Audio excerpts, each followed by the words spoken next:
nonsense spelling has been targeted at years 2 to year 6 very consciously, because in the new national curriculum there is a very distinct shift in year 2 from what's come before, namely teaching phonics, into what comes after, namely teaching spelling. So we've written no nonsense spelling to support teachers with the progression that needs to go right the way through from reception up to year 6. Teachers have got some really effective phonics programs that they're already using, and if they're using those in reception in year 1, that's meeting the expectations of the national curriculum really well. Year 2 teachers particularly we felt needed support, because the new national curriculum is explicitly saying to them that they need to be teaching children that the way a word is spelt is not always directly linked to the way a word sounds. And I think you saw Martin talking about that really effectively in his classroom. What do you notice about the words certain and the word peace? Peace and certain. What do you notice, Jessica? It has a C instead of an S. So it has the letter C, but it has the S sound. Good noticing, Jessica. Good girl. You're working really hard on that. So the programme has been designed to build on high quality phonics teaching, but to support that movement from understanding phonics into the wider knowledge that children need in spelling. So introducing morphology, looking at different strategies for spelling, looking at the orthographic nature of words and patterns within words, looking at where words have come from, looking at a wider range of common exception words. Those big themes need to be taught from year 2 up. So we've structured that into the programme, but it builds very firmly on those phonic foundations. No nonsense spelling is designed to be used really flexibly by teachers, because our experience of working with teachers is that every class is different, every school is different. Lots of teachers teach in mixed age classes, lots of teachers have children with a very wide range of attainment in relation to national curriculum expectations. So we wanted teachers to have a resource that they could pick up, adapt, use and make it right for their classes. The intention is that teachers will use the year 2 to 6 pathway to have a very clear idea of what they need to teach in order to be meeting age-related expectations, so that what is really clear for them. There's no reason why teachers can't move that around if they wanted to, but that's there for them to follow. The overviews then give them a suggestion of the pathway through that term's work. We would also, though, hope that teachers would use that flexibly. And I think actually we saw Martin doing that today, because he'd combined a couple of the ideas around suffixes, because his class had already done quite a lot of work on that. So he'd actually combined 2 parts of the lesson, 2 parts of the termly overview together and created a really effective lesson. Now, what you're going to be doing at your tables is you have got, hang on Samuel, you have got lots of root words, these are called, aren't they? That you're going to carry on moving the suffixes around to try and go, have I heard it like that? Does it look right? Have I seen it written like that? With your whiteboard, you can take with you to have a go to see if it looks right. It's acting as your have a go sheet. Shameless. Shameless.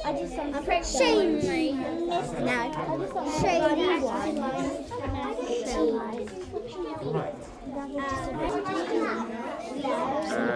Certain. Let's go certain. Have a look. Which suffix might you be able to add to change its meaning? No, that doesn't sound right. Have you seen The daily lessons are designed to be ideas and triggers for lessons, not detailed lesson plans. So in our head, we have an idea of a busy teacher who knows exactly what they need to teach. So they know what the programme says they need to cover. They know what their children need. They can look at the lesson plans and make a decision about how they want to use that lesson. So within the lesson plans, you have ideas, you have a suggestion of a teaching activity. Where appropriate, you have a word bank, resources to save you having to run around and try and find all the words that can have full on the end. It's all there for you. And also, in some cases, other resources such as images or grids that they might need to use. What we want teachers doing is starting primarily from thinking about where their children are and what they need to teach. To support that, in the resource, there is also some guidance on how to use things like an error analysis grid that can help you to identify where your children are in relation to age-related expectations. So you have a clear idea of where your children are, you have a clear idea of what they need to be able to do by the end of the year from the pathway, and then we hope that teachers will be tweaking the overviews of the lessons and the lessons themselves to build a programme that suits them. Some schools might decide that actually the standards of spelling in the school are really low, and the structure that we've suggested of doing 5 lessons across 2 weeks isn't going to be enough. So they might, and I do know schools who've already decided that they're going to be teaching daily spelling sessions. So what they do is they look at our lesson plans and ideas and they extend some of them, they repeat some of them based on what their assessment is telling them about what children need to work on. So flexibility is the key, and that's why the resource is available as a paper booklet for each year group, but also as an electronic resource to go onto the school system and the server, and we really hope that teachers will be moving things around, adding stuff in.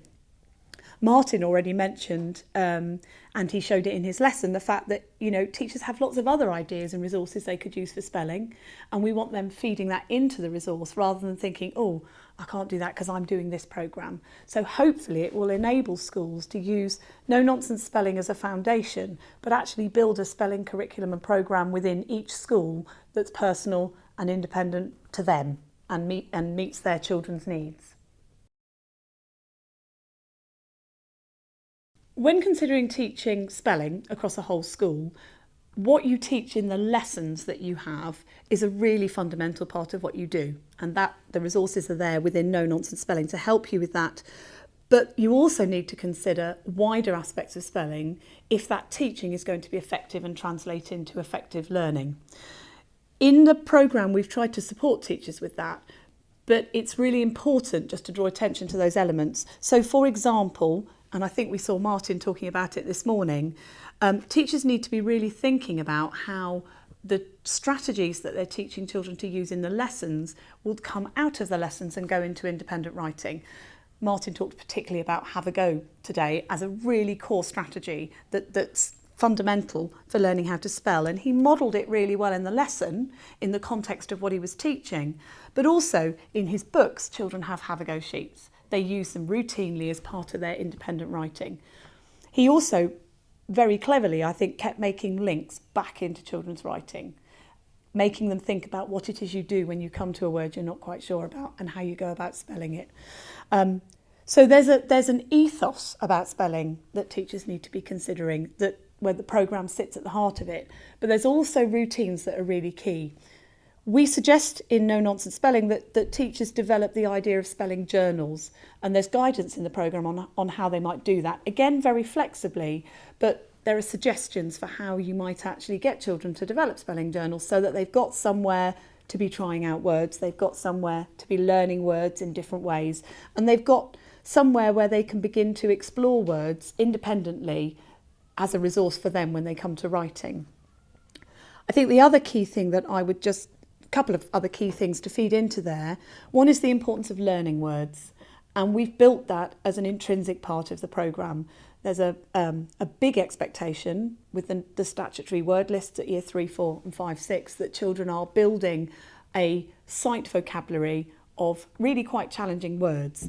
So in the programme, we've built that in as a progressive developing element. We introduce over the course of year 2 to year 6, I think it's about 10 different ways that children can learn spellings, and we introduce them in a systematic way so that by the end of year 6, hopefully children have a range of strategies for learning, but they've also learnt a huge number of words and can apply them in their writing.